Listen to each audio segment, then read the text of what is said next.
नमस्कार, हमारी इस खास पेशकश में आप सभी का स्वागत है। मैं हूं आपके साथ अबू हुरैरा। लोकसभा चुनाव की सुगबुगाहट आने लगी है। सत्ता पाने के लिए सभी पार्टियां अपने पूरे दमखम के साथ मैदान में उतरने की तैयारी कर रही हैं। लेकिन इससे पहले कुर्सी के लिए जो दावे और वादे किए गए, वार पलटवार का जो दौर कुर्सी के लिए चला, इस शह और मात के खेल के बीच में जानने की कोशिश करेंगे कि आम जनता ने क्या खोया और क्या पाया, क्योंकि यह है किस्सा कुर्सी का।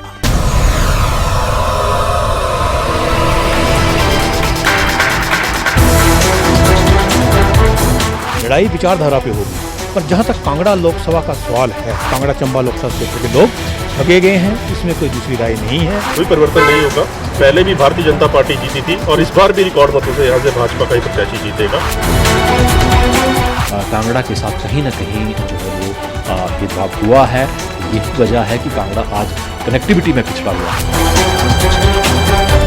जहाँ तक हमारी बहनों के रिजर्वेशन की बात है, बहुत बड़ा इशू है, बहुत बड़ा इशू है और पहली बार जिसको कहते हैं धरातल पे उतरा है। हम सभी सनातनी है, इसलिए सनातन के विचार ये कोई धर्म की पद्धति नहीं है, जीवन को जीने का ढंग है। ऐसा है जो कहते हैं वो करते नहीं है और जो करते हैं वो दिखता नहीं है। महिला आरक्षण का तोड़ जो कांग्रेस को कर भी सकता है अगर वो यहाँ टिकट दे। हमारे जो नेता हैं आदरणीय नरेंद्र मोदी, उनकी ही सरकार बनेगी, मेरा पूरा विश्वास है।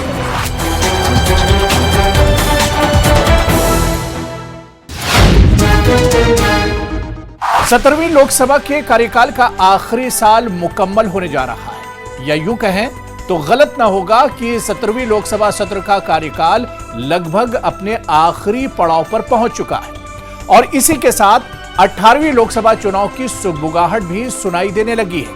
सभी राजनीतिक दल आने वाले आम चुनाव में जनता का साथ पाने के लिए जी तोड़ कोशिश कर रहे हैं। आज किस्सा कुर्सी का में हिमाचल प्रदेश के कांगड़ा संसदीय सीट का जायजा लेंगे। तो आइए जानते हैं कि कांगड़ा लोकसभा सीट के बारे में और देखते हैं क्या है कांगड़ा लोकसभा सीट का खास पहलू। 1989 में भाजपा ने पहली बार कांगड़ा में जीत हासिल की।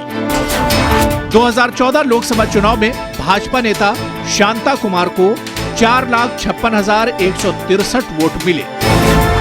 2014 लोकसभा चुनाव में कांग्रेस नेता चंद्र कुमार को 2,86,091 वोट मिले। 2019 लोकसभा चुनाव में भाजपा नेता किशन कपूर को 7,25,218 वोट मिले।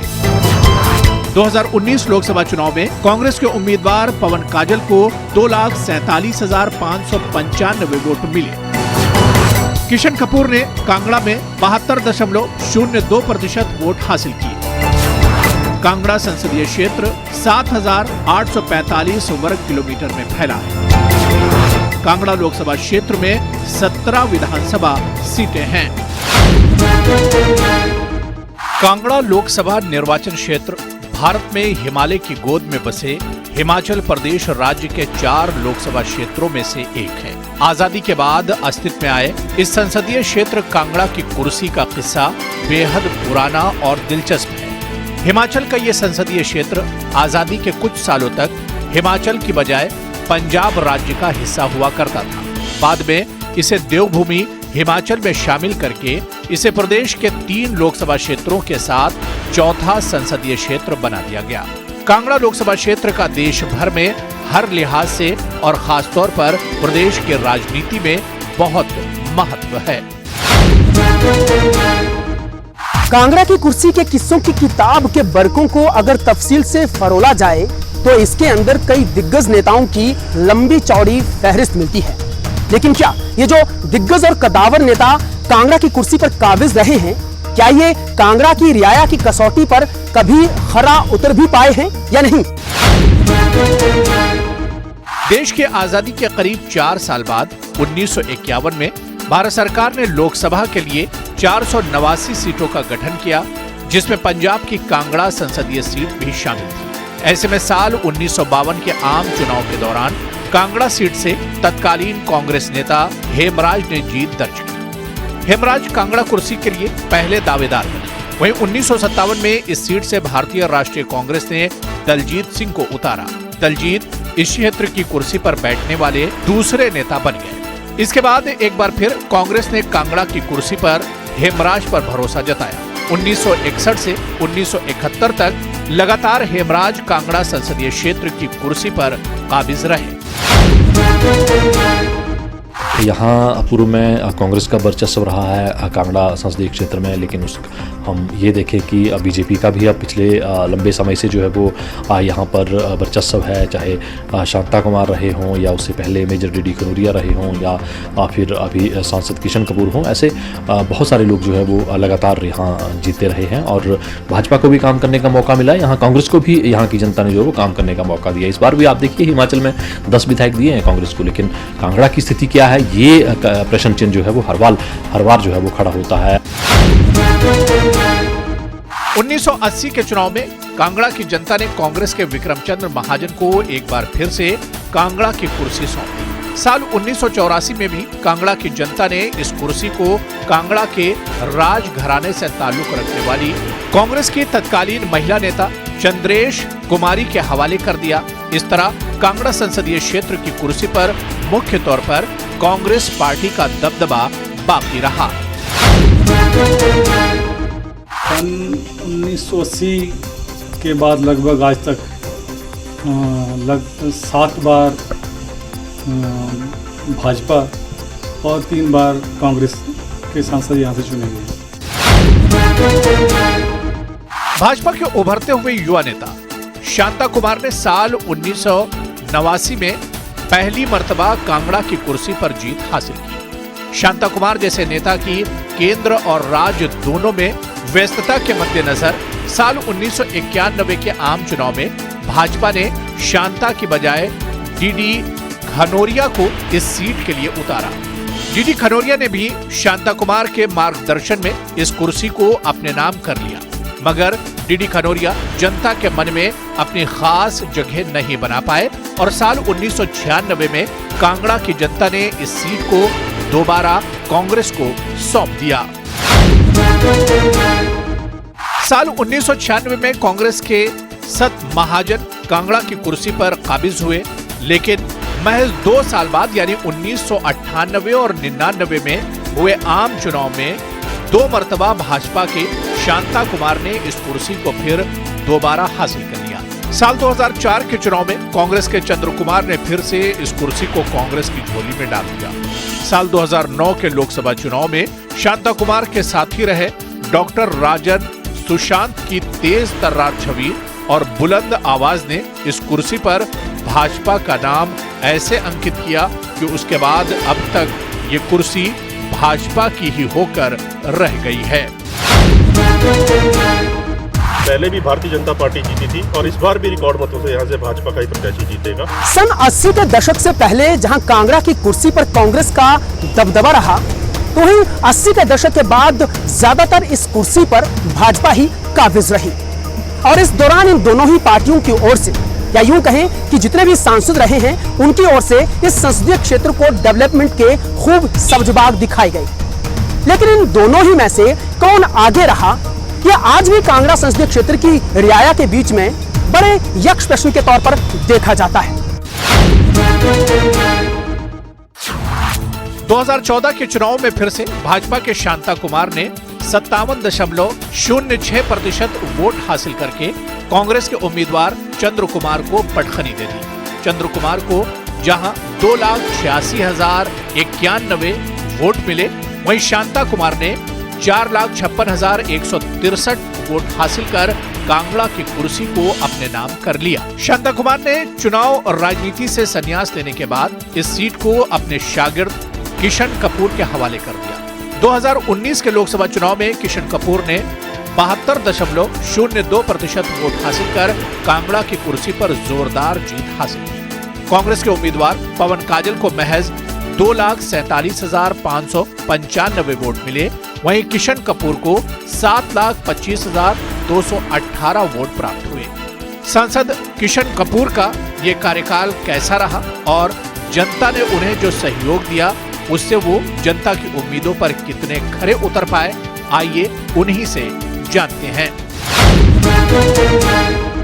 यहाँ के मतदाताओं को जो मुझे प्यार मिला, मैं उनका कोटि कोटि उनको नमन करता हूँ। भारत के आकांक्षी जिलों में आज द्वितीय स्थान चंबा का विकास की दृष्टि से। कांगड़ा में अगर हम लोग देखें तो कांगड़ा में ऐसे कौन काम थे जो आपने प्रायोरिटी बेस पर जो वो किए हैं, जो लोगों से वायदा किया था नहीं किया था, और काम आज वो दिख भी रहे हैं कि हाँ वो आप ही ने करवाए हैं? देखिए, कांगड़ा में भी इंफ्रास्ट्रक्चर में बहुत बड़ा काम हुआ है। जो मैंने ये कहा, मतलब प्रधानमंत्री ग्राम सड़क योजना में तृतीय चरण में बहुत ज़्यादा पैसा आया है। आपके ये जो जल जीवन मिशन में भी बड़ा पैसा आया, रिवैम्प डिस्ट्रीब्यूशन स्कीम में भी, उज्ज्वला योजना में भी तो आया है पैसा, बहुत ज़्यादा पैसा है, वो तो रिकॉर्ड साक्षी है। आपके कार्यकाल में देखिए, भारत सरकार में मैं भी एक अंग हूँ ना।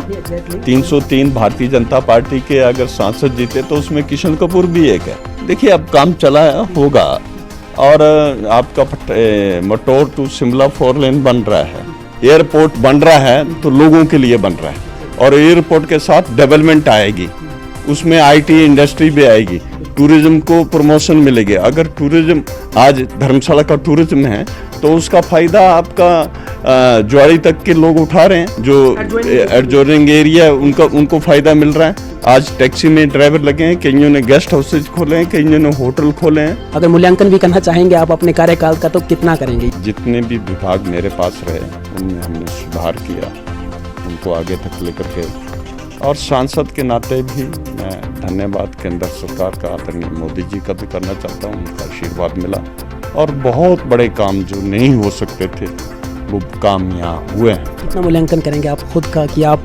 सेटिस्फाई? अपना मूल्यांकन तो खुद नहीं कर सकता। जब आदमी परीक्षा में बैठता है, पेपर अपने आप लिख के देता है, तो उसका मूल्यांकन फिर वो जो एग्जामिनर हैं वो उसमें नंबर लगाते हैं। तो हमारे ACR लिखने वाले यहाँ का मतदाता है। लेकिन आप संतुष्ट हैं? वो हमेशा हमें मिलता रहा है, और मैं अपने कामों से संतुष्ट हूँ। यहाँ वक्त हो गया एक छोटे से ब्रेक का, हम जल्द वापस आते हैं और जारी रखेंगे किस्सा कुर्सी का। ब्रेक के बाद एक बार फिर आप सभी का स्वागत है। चुनावों के समय नेताओं के द्वारा बड़े बड़े दावे और वादे तो आम बात है।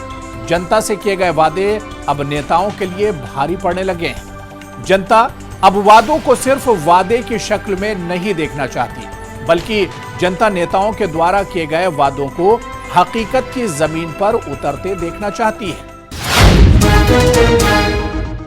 ऐसा कोई एक्साइटमेंट नहीं है हमारे में, क्योंकि जो अभी जो ना, एक तो कोई काम नहीं हो रहे हमारे, दूसरा हमारे बच्चे अभी जो ना कोई BSc है, कोई MA है, B.Ed है, उनको कोई सर्विस नहीं, कोई कुछ नहीं है, तो क्या हम बोलें इसके बाद। कई ऐसे सांसद भी हैं जिन्होंने अभी तक इतने साल हो गए हैं सरकार को बने, अपनी सांसद निधि तक नहीं खर्च की है उन्होंने। तो ये भी एक सबसे बड़ा कारण है। अपने PM साहब को ही ले लो, 2 करोड़ रोजगार दूंगा। कभी आप बताओ आपके एरिया में किसी बच्चे को मिले? अभी औरतों के सारी नौकरियां ही ख़त्म कर दी, टोटली प्राइवेटाइजेशन हो गया जितना भी है। तो कहाँ जो ना क्या कर सकता है हमारा? हर आदमी सेंटर में तो नहीं जा सकता ना अपनी डिमांड लेकर के, वो तो अपने सांसद को ही बोलेगा। अब वो जो सांसद है उसको ये चीज़ें देखनी चाहिए कि भी यहाँ पे क्या किस चीज़ों की ज़रूरत है। वो चीज़ें वो नहीं कर पा रहे हैं, और ना ही वो पब्लिक के बीच में जाते हैं। ऐसा है, जो कहते हैं वो करते नहीं हैं, और जो करते हैं वो दिखता नहीं है। तो क्या बोल सकते हैं इसके बाद? आज जो MP चुन के आते हैं, या जो भी लीडर्स लोग हैं, चुनाव के बाद जो है वो उनका और पब्लिक के बीच में जो है काफ़ी दूरियां हो जाती है। वो पब्लिक के चुनाव के टाइम तो वो पब्लिक के पास जाते हैं, बातचीत करते हैं, बड़े बड़े वायदे करते हैं, लेकिन जैसे ही चुनाव ख़त्म हो जाते हैं और जीत के सरकार बनती है, उसके बाद उनका पब्लिक से जो है दुनिया बन जाती है। अभी वोट लेने का टाइम आएगा तो आएंगे, तब भी वो जो ना 5 मिनट दर्शन देंगे, उसके बाद फिर जो 5 साल के लिए गायब हो जाएंगे। सिर्फ मेन स्टेशन पे बात करके, मीटिंगें करके कुछ नहीं होने वाला है।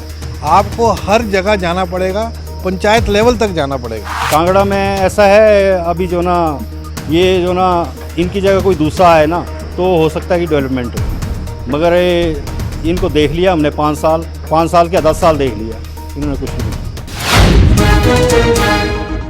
कांगड़ा संसदीय क्षेत्र करीब 7,845 वर्ग किलोमीटर में फैला हुआ है। लोकसभा सीटों में कांगड़ा 18वें पायदान पर है, जिसमें 17 विधानसभा सीट इस लोकसभा क्षेत्र का भाग है। वैसे तो ये लोकसभा निर्वाचन क्षेत्र 1952 में अस्तित्व में आया था, जब यहाँ पंजाब राज्य का एक बड़ा जिला हुआ करता था, मगर असल मानों में इसे 1967 में ही पहचान मिली, जब इसमें चंबा जनपद के 4 और कांगड़ा के 13 विधानसभा क्षेत्रों को मिलाकर इसे मुकम्मल रूप दिया गया। कांगड़ा लोकसभा सीट के वोटरों की नजर भी अब 2024 के आम चुनाव पर पूरी तरह टिकने लगी है। अब यह देखना है कि कांगड़ा लोकसभा सीट की जनता 2024 के चुनाव में किसके हक में वोट करेगी। क्या कांगड़ा की जनता दोबारा किशन कपूर पर विश्वास करेगी, या फिर कई सालों तक कांग्रेस का मजबूत गढ़ रहने वाली कांगड़ा लोकसभा सीट पर बाजी पलटने वाली है। ये जानने के लिए देखते हैं खुद कांगड़ा लोकसभा सीट की सम्मानित जनता क्या कहती है। कांग्रेस ने हिमाचल प्रदेश के अंदर हमेशा ऊपर और नीचे की राजनीति करी और निचले क्षेत्रों के साथ हमेशा भेदभाव किया है। चाहे वो वेलनेस सेंटर है, चाहे वो आईटी पार्क है, इस तरह के कई प्रोजेक्ट, चाहे वो पौंग डैम की सुंदरता का सवाल है, इस तरह के कई प्रोजेक्ट्स कांगड़ा कॉन्स्टिट्यूएंसी में जो कांग्रेस की गवर्नमेंट है उन्होंने शुरू किए हैं। और ये पार्लियामेंट्री सीट का साथ आते ही जो है मुझे लगता है सारी सिचुएशन कांगड़ा की जो है वो चेंज हो जाएगी। किसी भी जगह की मूलभूत सुविधा होती है, पानी, सड़क और बिजली, तो इन तीनों का काम देने का काम जो किया है वो भाजपा ने किया है। यहीं से हमारे सांसद रहे हैं, पूर्व में मुख्यमंत्री रहे हैं आदरणीय शांता कुमार जी, जिन्हें पानी के मुख्यमंत्री के नाम से भी जाना जाता है, जिन्होंने हर महिला के घर सर से जो है पानी का मटका उतरवाया था और घर घर तक उन्होंने जल पहुंचाया था। ये तो उसकी बात करें, बिजली की बात करें तो बिजली जो पहुंचाने का काम किया है वो हमारी केंद्र सरकार और आदरणीय नरेंद्र मोदी जी ने किया है। सड़कों में आप खुद देख सकते हैं कि यहाँ पे 4 लेन का काम चल रहा है, चाहे वो मंडी पठानकोट 4 लेन है, चाहे शिमला धर्मशाला 4 लेन है। कांगड़ा आज कनेक्टिविटी में पिछड़ा हुआ है। यदि कनेक्टिविटी में कांगड़ा जो है वो आगे बढ़ जाता है तो मुझे लगता है कि कांगड़ा और चंबा दोनों ही जिले, पूरा संसदीय क्षेत्र जो है वो उसमें डेवलपमेंटल होगी, उसमें विकास होगा और लोगों की जो रोटी कपड़ा और मकान की जो मूलभूत सुविधाएं हैं वे मिल पाएंगी। कांगड़ा लोकसभा निर्वाचन क्षेत्र में आज कुल मतदाताओं की संख्या 12,58,601 है, जिसमें 6,45,888 पुरुष और 6,12,713 महिलाएं। इसके बावजूद भी साल 2019 के लोकसभा चुनाव में महज 10,06,989 मतदाताओं ने ही चुनाव में अपनी मौजूदगी दर्ज कराई थी। कांगड़ा के मतदाताओं की मतदान के प्रति दिलचस्पी नहीं होने के कारण इस क्षेत्र से चुनाव लड़ने वाले नेताओं की कथनी और करनी का अंतर माना जाता है, क्योंकि नेता वादे तो करते हैं लेकिन इन्हें मुकम्मल नहीं कर पाते। कांगड़ा की जनता में इस कुर्सी के किस्से को लेकर बस रोष ही दिख रहा है। जनता में कांग्रेस और भाजपा दोनों दलों के द्वारा किए गए वादों को पूरा न कर पाने की वजह से नाराजगी। लोगों का कहना है कि पार्टियां बस खोखली उम्मीदें देकर लोगों से वोट बटोर रही हैं।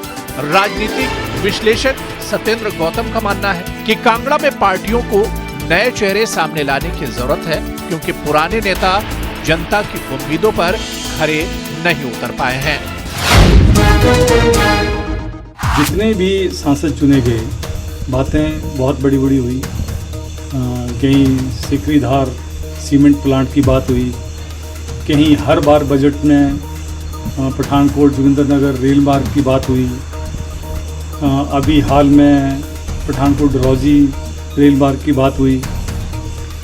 कभी धार्मिक पर्यटन का सर्किट बनाने की बात हुई, परंतु कोई भी कभी भी बात को सिरे चढ़ ना सकी। आज भी अगर चंबा पिछड़ा हुआ है तो कहीं ना कहीं कांगड़ा का जो पिछड़ापन है उसकी वजह से ही चंबा जो है वो पिछड़ा हुआ है, क्योंकि कांगड़ा अगर डेवलप होगा तो कांगड़ा और चंबा दोनों जिले जो हैं वो आपस में एक दूसरे के साथ जो है वो बहुत इनका तारतम्य है, बहुत मिलाप इन दोनों जिलों का है।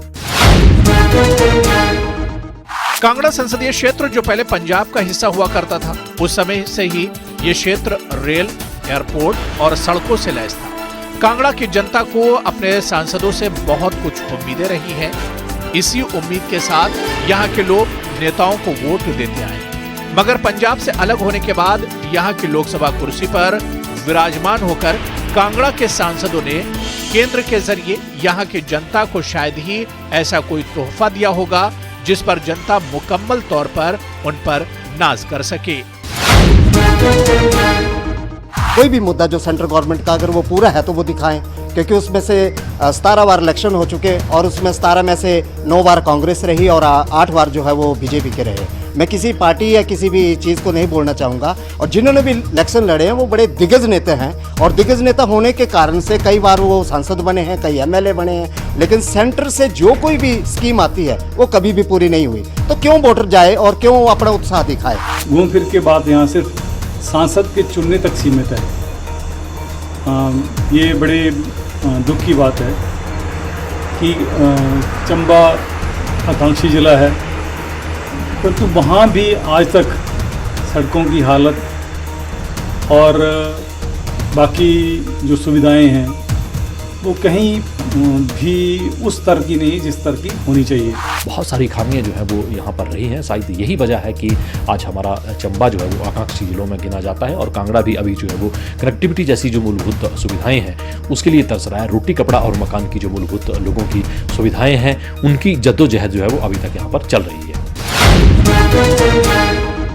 कांगड़ा संसदीय क्षेत्र में इस बार भी आने वाले 2024 के लोकसभा चुनाव में कुल मिलाकर सेंट्रल यूनिवर्सिटी, 4 लेन जैसे मुद्दों पर बातचीत होने की उम्मीद है। हमें आगे युवा पीढ़ी के लिए कुछ न कुछ छोड़ के जाना, ठोस छोड़ के जाना है। चाहे रेलवे लाइन है, चाहे एयरपोर्ट विस्तारीकरण का है, सेंट्रल यूनिवर्सिटी का है। हम बोलते हैं कांग्रेस लाइए, बीजेपी वाले बोलते हैं बीजेपी लाइए, कोई फर्क नहीं पड़ता। लाए हैं पर धरातल पे नहीं उतार पाए। पिछली 2 टर्म से 2014 के बाद से केंद्र में इनकी सरकार है और भाजपा का सांसद कांगड़ा संसदीय क्षेत्र से है, वो भी 10 साल लगातार। जब ये कहते हैं कि हमारे ओजस्वी प्रधानमंत्री नरेंद्र मोदी जी हैं, ये कुछ नहीं कर पाए, इससे जनता कहीं नहीं ठगा महसूस करती है। तो उसमें सबसे ठगने का जो जिम्मा है वो बीजेपी पे जाता है कि पिछले 10 वर्षों से लगातार डबल इंजन की सरकार केंद्र में और प्रदेश में उनकी है, और अभी मौजूदा एमपी जो हैं वो उनके हैं। भाजपा इस बार महिला सशक्तिकरण और सनातन संस्कृति पर कांग्रेसी नेताओं द्वारा उठाए गए सवालों से जनता को अपने पाले में लाने की कोशिश कर सकती है। किसी पार्टी विशेष का आदमी हिंदू धर्म के अगेंस्ट बोलता है, उसको इतना भगवान की तरफ से हुक्म नहीं, ना इतना स्टेटस है कि हिंदू धर्म हमेशा सिखा सके या किसी को उसके लिए बता सके। कांगड़ा संसदीय क्षेत्र में हिंदू मुसलमान का जो मुद्दा है वो वैसे तो नहीं चलेगा, पर राष्ट्रीय स्तर पर इसका असर यहाँ भी देखा जाएगा, क्योंकि सनातन को समूल नष्ट करने की बात, क्योंकि यहाँ ज़्यादातर हिंदू मतदाता है तो उनको पसंद नहीं आएगी। और महिलाओं को आरक्षण देने की बात अभी केंद्र में जब ये बिल पेश हुआ तो राहुल गांधी ने विशेषकर और उनकी पार्टी ने ये कहा कि इसको अभी क्यों नहीं लागू कर देते। तो कांग्रेस पार्टी के लिए ये सबसे बढ़िया मौका है कि वो प्रूव करे कि चाहे 2029 में वो बिल इम्प्लीमेंट हो, पर हम इस बार ही महिलाओं को टिकट दे रहे हैं, वो करके दिखाएं। जितना सम्मान मुझे लगता है कि बीजेपी सरकार में हमें मिला है वो अन्य किसी भी पार्टीज में नहीं मिला है, तो सभी महिलाएं बढ़ चढ़ कर भाग लेती हैं। रही मुद्दों की बात, तो हमारी जो भारतीय जनता पार्टी की सरकार है उन्होंने जो कार्य किए हैं पिछले कई वर्षों में वो किसी अन्य पार्टीज में नहीं हुए हैं। कांगड़ा संसदीय क्षेत्र के प्रभारी पूर्व कैबिनेट मंत्री और विधानसभा अध्यक्ष रह चुके भाजपा विधायक विपिन परमार का मानना है कि भाजपा ही वो पार्टी है जो कांगड़ा की कुर्सी पर फिर से काबिज होगी। उन्हें पूरा विश्वास है कि कांगड़ा की कुर्सी इस बार भी भाजपा के नाम ही रहेगी। आखिर क्यों विपिन परमार भाजपा की जीत के लिए इतने आश्वस्त हैं? कुर्सी के किस्से की अगर इस कांगड़ा संसदीय क्षेत्र की बात करें तो मैं ये कहना चाहता हूँ कि भारतीय जनता पार्टी के प्रति लोगों ने पिछले काफ़ी वर्षों से आशीर्वाद दिया है, और भारतीय जनता पार्टी ने भी उस आशीर्वाद को ऋण के रूप में चुकता करने का काम किया। रोड्स कनेक्टिविटी और यहाँ पर एयरपोर्ट का एक्सपेंशन और यहाँ पर 4 लेन्स की अगर बात की जाए, सेंट्रल यूनिवर्सिटीज़ की बात की जाए, ठीक है, भारतीय जनता पार्टी ने ये सारे काम अपने कार्य अपने कार्यकाल के समय शुरू किए थे। कुछ पूरे हो गए, कुछ रह गए। उसी तरह से हमारा ये स्मार्ट सिटी का होना, ये चंबा को एस्पिरेशनल ज़िले में इंक्लूड करना, ये प्राथमिकताएं रही हैं। जहाँ स्वाभिमान की बात है, जहाँ पर आम जन की बात है, उसी का जो किस्सा है, तो मैं ये कहना चाहता हूँ कि उसमें भारतीय जनता पार्टी लोगों के विश्वास के साथ एक न्याय करती है, एक सम्मान करती है, ये कहना चाहता हूँ। आजादी के बाद अस्तित्व में आए संसदीय क्षेत्र कांगड़ा की कुर्सी का किस्सा बेहद पुराना और रोचक है। आजादी से पहले जहां कांगड़ा पंजाब का हिस्सा हुआ करता था, बाद में इसे देवभूमि हिमाचल में मिला लिया गया और तब से यह हिमाचल प्रदेश की 3 लोकसभा सीटों के साथ साथ चौथा संसदीय क्षेत्र बन गया। चौथा संसदीय क्षेत्र बनने के बाद कांगड़ा ने आज देश और दुनिया में एक अलग मुकाम और नाम जो है वो हासिल किया है। तो आज किस्सा कुर्सी में बस इतना ही। अगले हफ्ते हम फिर हाजिर होंगे नई कुर्सी के किस्से के साथ। तब तक के लिए हमें दीजिए इजाजत। नमस्कार।